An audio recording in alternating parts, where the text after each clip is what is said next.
Assalamualaikum warahmatullahi wabarakatuh. Alhamdulillah teman-teman yang mengambil mata kuliah psikologi agama, kita bersyukur kehadirat Allah Subhanahu wa taala pada kesempatan ini di pekan ke-9 ini kita masih diberi kesempatan oleh Allah Subhanahu wa taala, Tuhan Yang Maha Esa, untuk melanjutkan perkuliahan dari kita via Zoom meeting ini. Saudara-saudara, adik-adik mahasiswa yang saya banggakan, marilah kita mulai perkuliahan kita pada kesempatan ini dengan bersama-sama melafalkan basmalah. Bismillahirrahmanirrahim. Baik, teman-teman sekalian, adik-adik sekalian, sebagaimana kita lihat di RPS dan sudah kita mulai pada pekan lalu. Pekan lalu kita sudah diskusi tentang konversi agama, pengertiannya, kemudian prosesnya, kemudian yang ketiga faktor-faktor penyebab, kemudian yang kelima tipe konversi berdasarkan waktu, dan yang keenam kita juga sudah mendiskusikan tentang macam-macam konversi, yaitu ada konversi klasik dan new religious movement. Nah, teman-teman semua, pada kesempatan ini kita akan melanjutkan kajian masih tentang konversi agama, tetapi konversi agama yang kontemporer. Jadi hasil-hasil risetnya terbaru diambilkan dari bukunya Raymond Volusion, Invitation to Psychology of Religion. So, topik perkuliahan kita pada kesempatan ini adalah psikologi agama kontemporer. Untuk itu, langsung saja akan saya tampilkan slide ini. Izinkan saya share screen. Oke, sip.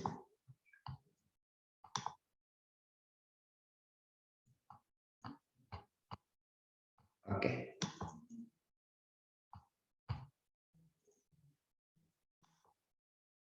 Baik, teman-teman semua,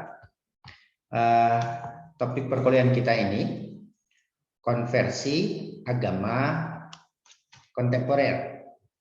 Artinya ada konversi agama klasik yang kita diskusikan pekan lalu dari satu agama induk ke agama induk yang lain, yaitu tipe pertumbuhan keagamaan dan perkembangannya yang berubah secara drastis yang menunjukkan perubahan arah yang sangat besar dan terkait dengan perilaku dan pemikiran dan perilaku keagamaan.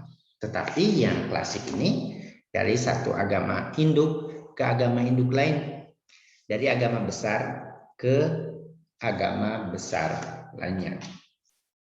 Nah, untuk pekan ini kita akan mendiskusikan tema konversi agama tetapi yang kontemporer ini, yang tadi disebutkan diambil dari hasil risetnya Raymond Volusion dalam bukunya Invitation to Psychology of Religion. Mari kita lihat apa perbedaan dan persamaan antara konversi agama klasik yang kita diskusikan pekan lalu dengan yang kontemporer yang sekarang ini. Di bukunya Volusion, dia menuliskan konversi agama kontemporer itu sebagai sebuah paradoks. Di mana paradoksnya konversi agama ini, dan riset ini tahun menjelang 1990, jadi masih relatif baru, 30 tahun yang lalu. Dan dia melihat, para psikolog agama, konversi agama masa kontemporer ini sebagai sebuah paradoks, sebuah pertentangan. Bagaimana pertentangannya? Pertama, bahwa di tahun-tahun itu menjelang pergantian milenium, menjelang tahun 2000, masyarakat di dunia, di Amerika terutama dan juga Eropa pada umumnya, dikatakan sebagai masyarakat yang sekuler, masyarakat yang memisahkan antara urusan-urusan agama sebagai wilayah private dengan non keagamaan yang sekuler, masalah duniawi yang dipisahkan dari kehidupan agama. Agama di pemisahan antara persoalan-persoalan agama dengan persoalan-persoalan dunia, persoalan sekuler. Ini satu pihak. Bahkan sekularisasi kan di beberapa negara, beberapa ideologi tempat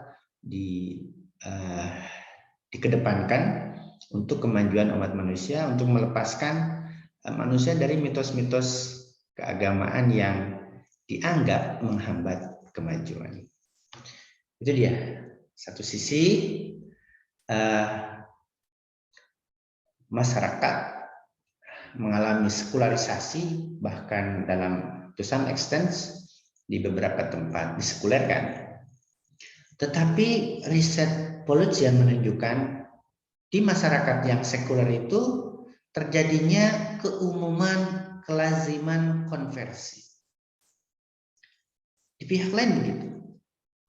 Ya, masyarakat itu sekuler secara sosial, tapi secara private, secara individu,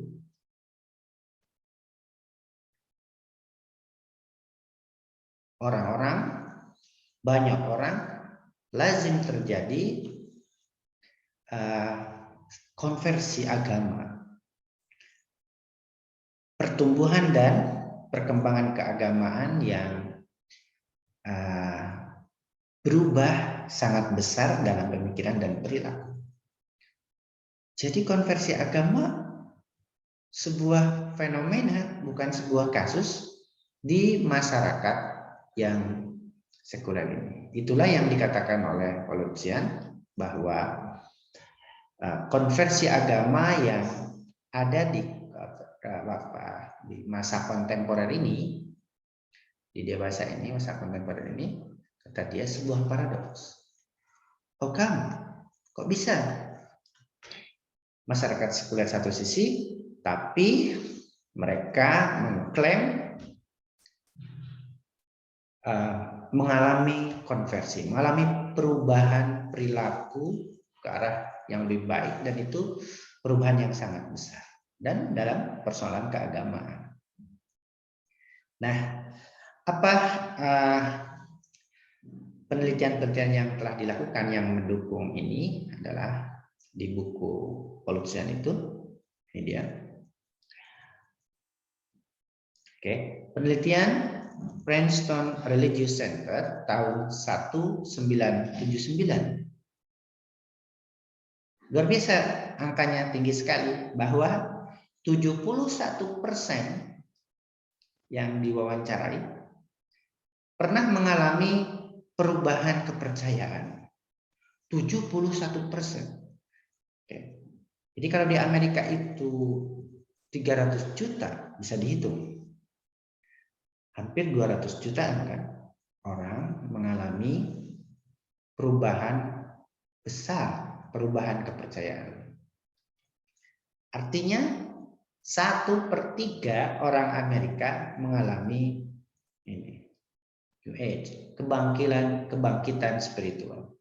1 dari 3, 1/3, 1 dari 3 orang Amerika mengalami kebangkitan spiritual. Oleh karena itu, fenomena born again, terlahir kembali dalam sebuah kepercayaan baru, menjadi sangat umum. Sangat umum terjadi di suatu masyarakat yang disebut-sebut mengalami sekularisasi. Tetapi dari data ini, penelitian ini, kelaziman konversi terjadi sangat masif. Bayangkan teman-teman saudara-saudara, 71% orang Amerika, 1/3-nya, mengalami kebangkitan spiritual, mengalami perubahan kepercayaan, merasakan fenomena born again, lahir kembali.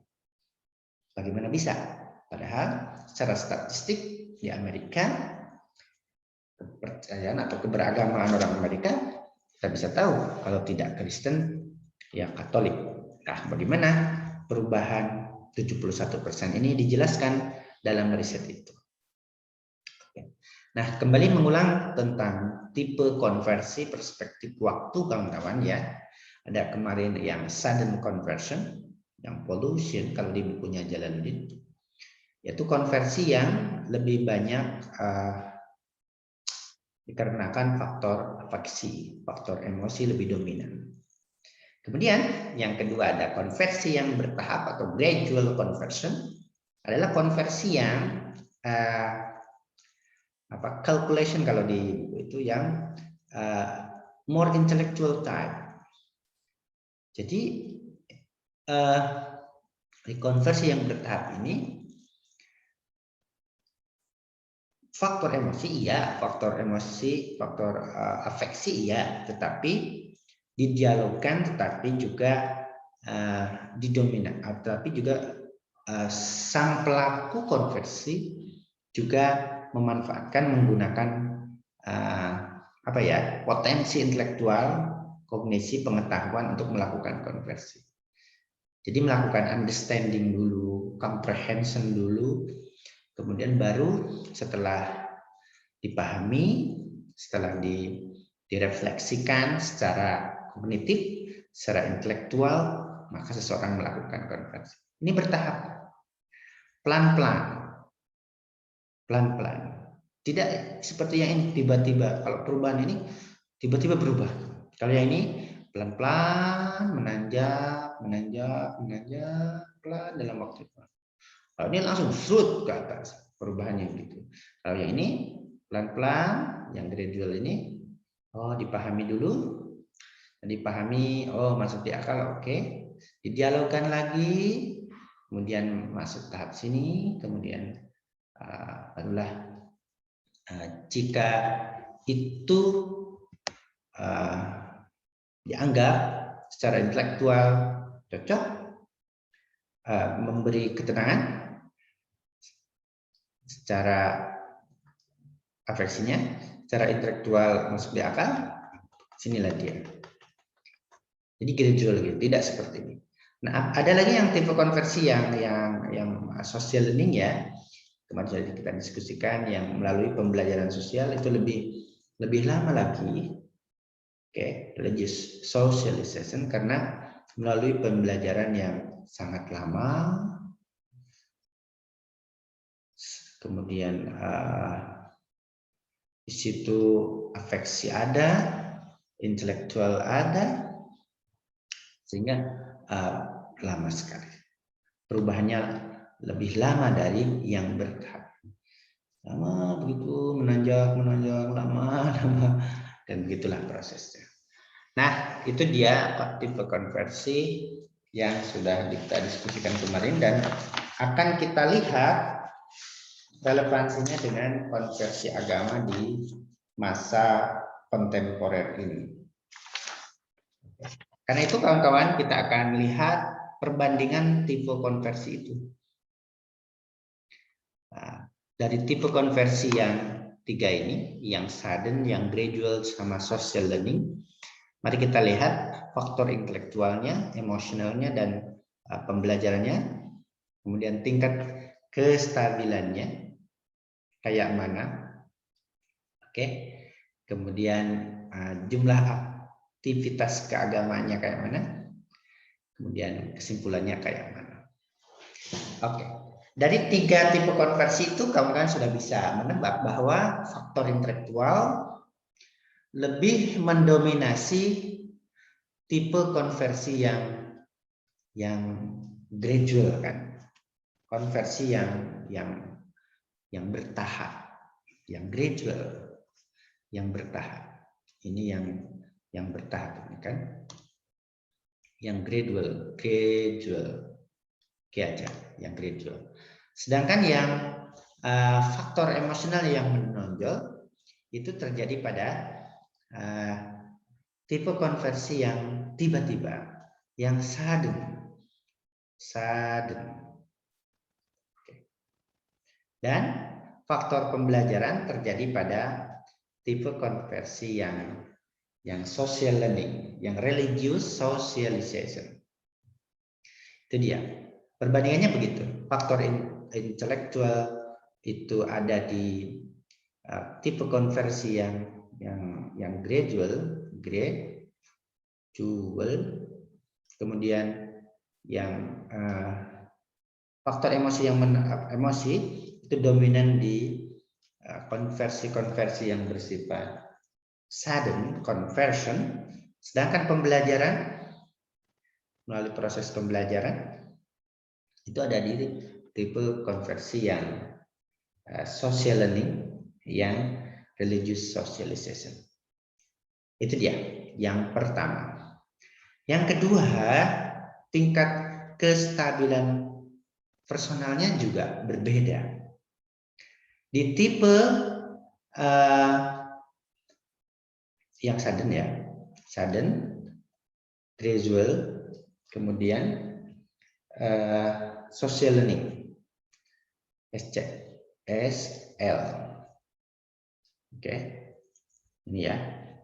Di tingkat kestabilan personal di yang sudden karena faktor emosinya, emosi, karena faktor emosinya, ini dia karena faktor emosinya menonjol, maka berbeda dengan di tipe konversi gradual bertahap yang menonjol apanya? Intelektualitasnya. Mana lebih stabil? Tentu akan lebih stabil yang gradual, lebih stabil yang social learning, karena melalui perenungan, pemahaman, understanding, kemudian mungkin juga characterizing ya. Ini yang social learning ini melalui characterizing, pembiasaan, kemudian pembudayaan, sampai characterizing. Maka orang yang secara personality kepribadian, di buku ini juga dijelaskan, yang social learning lebih stabil dari gradual, yang gradual dan social learning lebih stabil personalitinya, kepribadiannya dari orang yang melakukan konversi ujug-ujug ini, sudden ini, berubah itu ujug-ujug. Oke, begitu juga di jumlah aktivitas keagamaan, interest dan kepercayaan dalam proses konversi. Bagaimana yang sudden, kawan-kawan, teman-teman semua, saudara-saudara, aktivitas keagamaan yang sudden itu karena ujug-ujug tadi, maka dia kalau terlibat dalam aktivitas keagamaan dia langsung menanjak, langsung aktif, langsung banyak aktivitasnya, menonjol aktivitasnya, perilakunya dalam aktivitas ya, dalam interest, menonjol dia. Tetapi yang gradual, yang social learning, dia terlibat dalam aktivitas keagamaan, tapi tidak langsung banyak. Dia melakukan 1-2 hal, dia renungi bagaimana hikmahnya. Kemudian setelah dapat pemahaman hikmah, dia tingkatkan lagi, sampai begitu, sampai seperti itu di atas kan. Tapi waktunya tidak dalam waktu yang singkat yang sudden ini. Ini pelan-pelan. Begitu juga yang social learning. Gitu ya. Dalam hal kepercayaan juga begitu. Pelan-pelan, understanding dulu kan, pembelajaran dulu, didialogkan dengan diri sendiri, dengan orang lain, kemudian sampailah kepada tingkat kepercayaan tertentu. Kalau yang sudden, langsung percaya. Pokoknya percaya. Pokoknya percaya. Pokoknya percaya. Nah, yang sudden yang faktor emosional E-nya, emotionality-nya dominan. Sedangkan bagi yang faktor intelektual dan melalui pembelajaran sosial, baik di stabilitasnya berbeda dengan yang sudden. Yang ini pelan-pelan, stabil, pelan itu kepribadiannya. Aktivitasnya, interestnya, kepercayaannya juga pelan-pelan dipahami dulu, didialogkan dengan diri sendiri, dengan orang lain, dengan influencer, dengan orang kepercayaan. Baru dia sampai ke puncak yang sama. Nah, oleh karena itu, dari gambaran saya yang sangat sederhana ini, yang sudden, yang gradual, sama yang social learning sama dalam hal apa? Sama pada proses konversinya. Sama. Tetapi berbeda setelah, maksud saya, setelahnya sama di puncak ini. Sama di puncak ini, sama di atas, sampai ke atas setelahnya. Tetapi yang membedakan apa? Prosesnya. Nah, oke. Setelahnya sama di titik yang sama, di puncak yang sama. Kalau ini puncak O, ini juga puncak O misalnya. Sama, mereka sampai di puncak O yang sama. Tetapi berbeda selama prosesnya. Gitu. Kalau yang gradual itu prosesnya sama yang social learning begini, naik dikit-dikit, naik dikit-dikit, naik dikit. Prosesnya. Oke. Tetapi yang sudden ini prosesnya langsung dia menanjak. Langsung dia menanjak. Langsung menonjol. Langsung dia menonjol dari yang lain karena emosinya yang ke depan. Oh, aku harus begitu. Tidak melalui understanding, tidak melalui hal-hal lain. Itu dia perbandingan tipe konversi yang sudden, yang gradual, sama yang social learning dari faktor-faktor apa yang menonjol, kemudian tingkat kestabilan personality-nya, kepribadiannya, kemudian jumlahnya dari faktor ya, kemudian tingkat kestabilannya, kemudian jumlahnya, aktivitas keagamaan, interest, dan kepercayaan dalam proses konversi, sehingga kita menyimpulkan bahwa ketiga tipe itu sama pada setelahnya, setelah proses, tetapi berbeda selama proses. Prosesnya ada panjang, yang intelektual sama social based learning, dan cepat prosesnya yang sudden itu. Oke, kawan-kawan semua. Nah, bagaimana model proses konversi yang kontemporer ini, proses konversi kontemporer ini? Pertama, sama dengan yang klasik, individu mengalami konflik atau ketegangan. Apa yang harus saya lakukan misalnya untuk menyelesaikan persoalan ini? Kemudian ini ada tawaran-tawaran religius ketika mengalami ketegangan, konflik, persoalan. Ada yang tawaran-tawaran non religius, misalnya ke narkoba, ke ini, bahkan ada yang bunuh diri ya.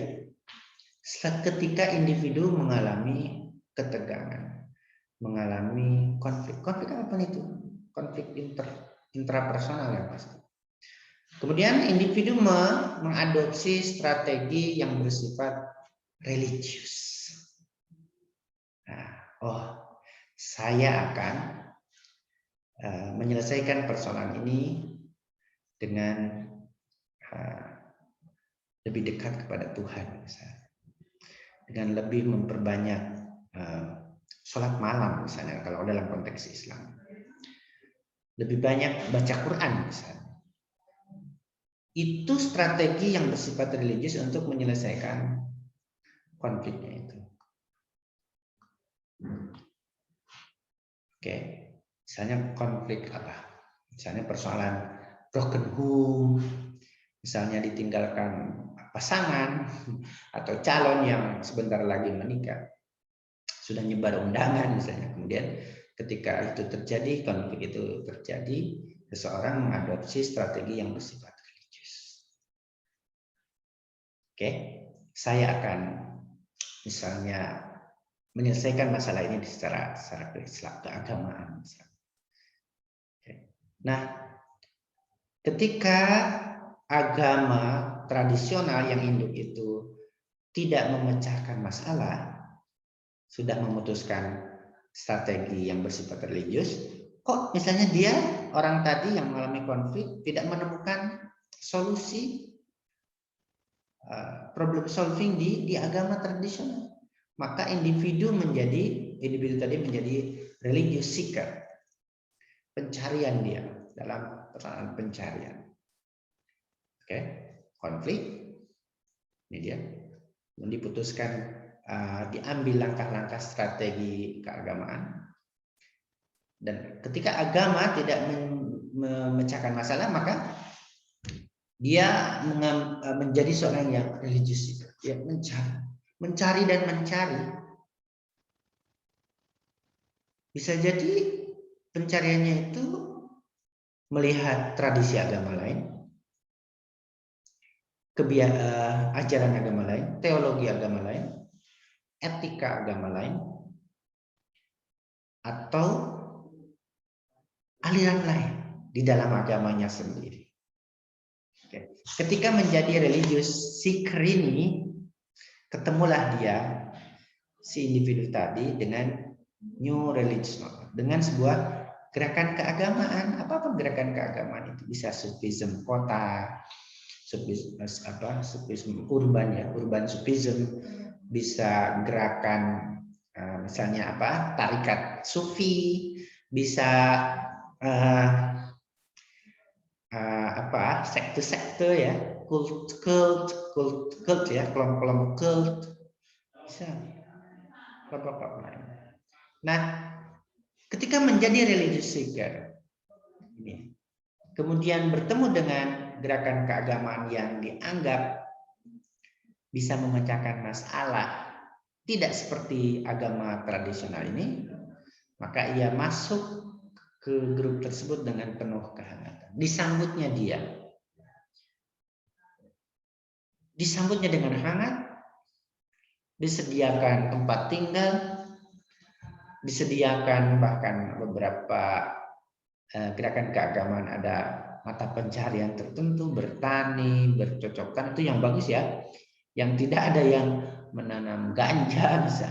Masuk grup, yang pasti ini masuk grup dengan penuh kehangatan, dengan berbagai fasilitas yang dia butuhkan, yang dia butuhkan. Setelah masuk grup itu, hubungan dengan luar grup putus.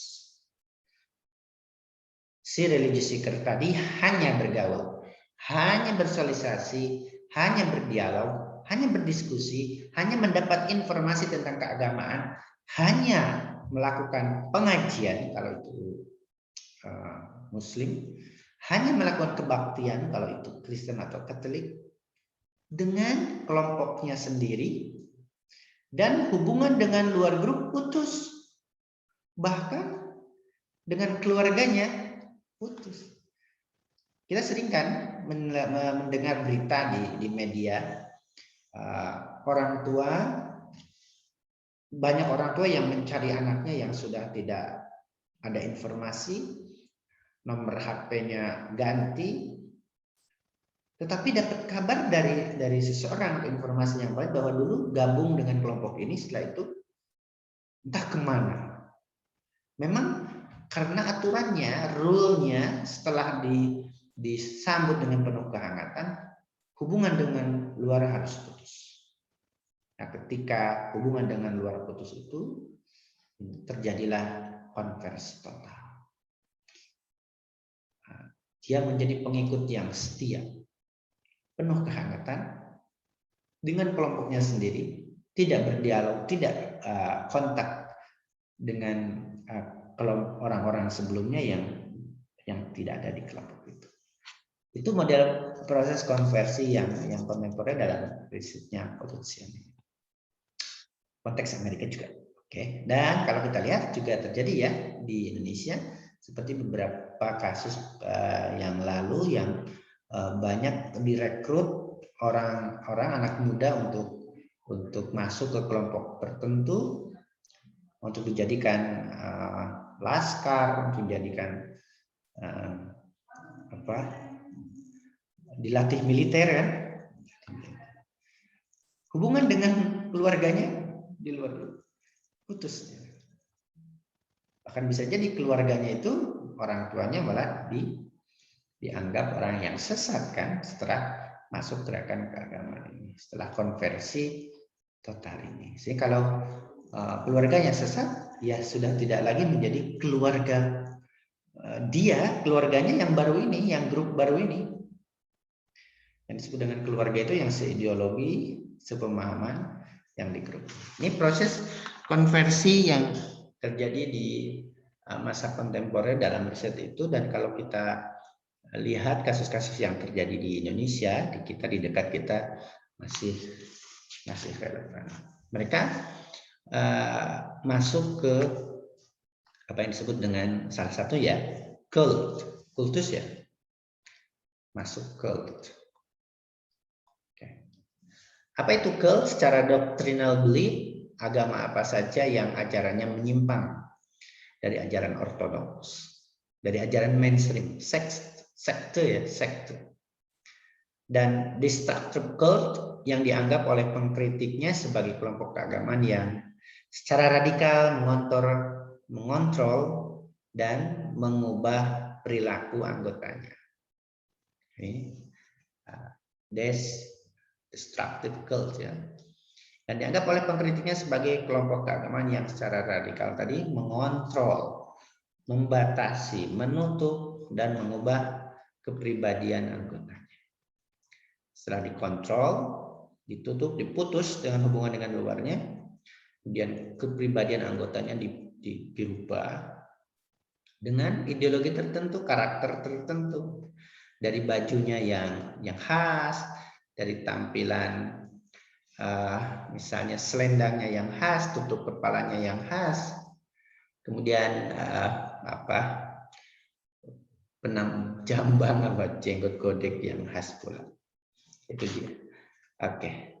Bagaimana karakteristik cult yang salah satunya ada di konversi agama kontemporer? Yang pertama ada charismatic leader.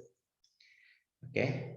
Kepemimpinan berpusat pada seorang penguasa absolut, seorang tokoh agama, seorang master, seorang dalam konteks kekristenan ya, seorang master, mursyid dalam konteks Islam, seorang karismatik. Kemudian karakteristik kedua ada regulation, ada rule, ada anizom, bahwa pengikut wajib tunduk pada kehendak pimpinan. Bahkan pernah terjadi di Malaysia kalau tidak salah ya, kelompok yang sudah dibubarkan, DA, saking pengikut wajib untuk tunduk pada keinginan charismatic leader, jika seorang anggota memiliki istri dan istrinya disukai oleh charismatic leader, maka si anggota ini, si pengikut ini dengan bangga akan menyerahkan istrinya, akan ditalak untuk kemudian dinikahi oleh sang master ini. Ini karakteristik cult, ini terjadi. Malah bangga, artinya istrinya menarik luar biasa gitu, menarik sang master. Oke. Karakteristik yang ketiga cult ini ada aspiration. Convert secara fisik dan emosi harus putus dengan kehidupan sebelumnya. Nomor WA ganti misalnya, atau justru tidak menggunakan teknologi. Orang tua dianggap orang lain lagi karena sudah tidak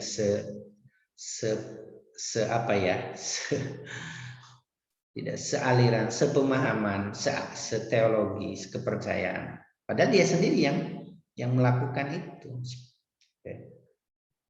Karena itu dia akan seorang religious seeker tadi yang melakukan konversi akan memutuskan segala apa yang berhubungan dengan kehidupan sebelumnya. Bisa jadi bahkan kalau dia punya aset-aset duniawi, bisa jadi dia tinggalkan kan?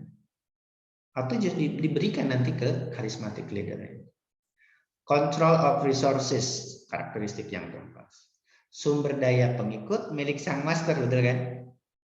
Apapun yang dimiliki anggota nanti akan menjadi milik sang master, sang charismatic leader tadi. Akan diserahkan apapun itu, bahkan maaf ya, istrinya segala boleh dinikahi oleh charismatic leader jika charismatic leader menginginkannya. Yang terakhir, control of information. Informasi, doktrin yang diajarkan sesuai dengan kesiapan convert, pelan-pelan. Tidak ada informasi, tidak ada ajaran di luar kontrol sang charismatic leader. Itu fenomena umum ya, cult yang ada di konversi kontemporer ini. Nah, ada juga model ini motif sected theory, sekte identik dengan deviasi. Deviasi adalah kalau lihat di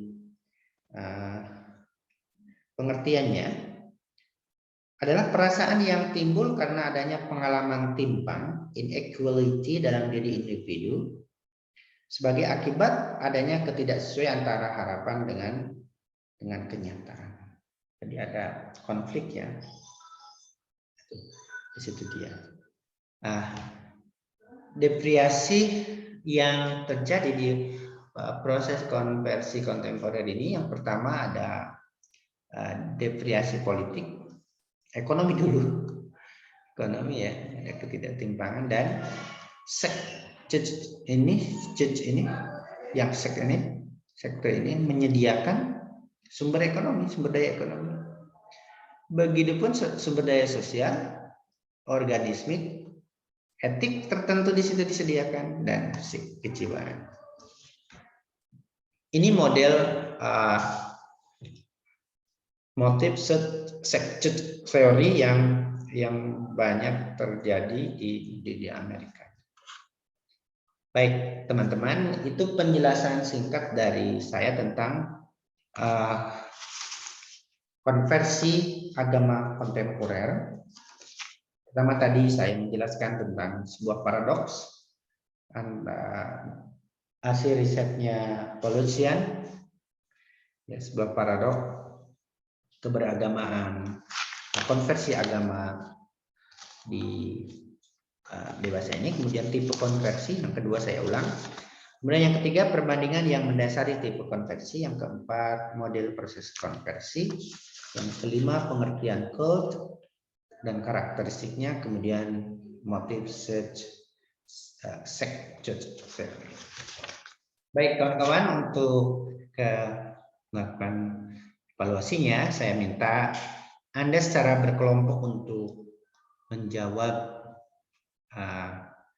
dua pertanyaan.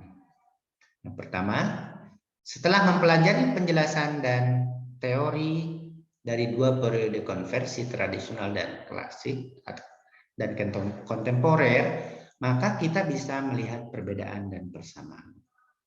Uraikan di mana persamaan dan perbedaan tersebut. Itu yang pertama, uraikan persamaan dan perbedaan antara periode konversi tradisional dengan konversi kontemporer. Yang kedua, kawan-kawan semua, yang pertama 1 sampai 2 paragraf saja, nggak usah panjang-panjang, inti-intinya saja. Yang kedua, setelah membandingkan konversi agama klasik dengan kontemporer, pada proses yang mana konversi, tadi kan prosesnya ada konflik ya, ada mengadopsi strategi yang bersifat religius sampai ke konversi total.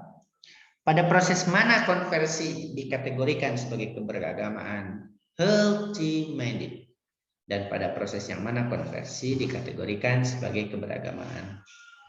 Sikso, lengkap. Sikso, ultimated kurang ayat. Ultimated dan pada proses mana konversi dikategorikan sebagai keberagamaan. Sikso. 1 sampai 2 paragraf saja. Nah, teman-teman dijawab secara berkelompok. Itu penjelasan singkat teman-teman semua. Apa yang menjadi concern topik kajian dari konversi agama kontemporer ini. Setelah pekan lalu kita mendiskusikan konversi agama tradisional atau klasik. Marilah kita akhiri perkuliahan daring kita pada kesempatan ini dengan bersama-sama melafalkan hamdalah. Alhamdulillahirabbil alamin. Assalamualaikum warahmatullahi wabarakatuh.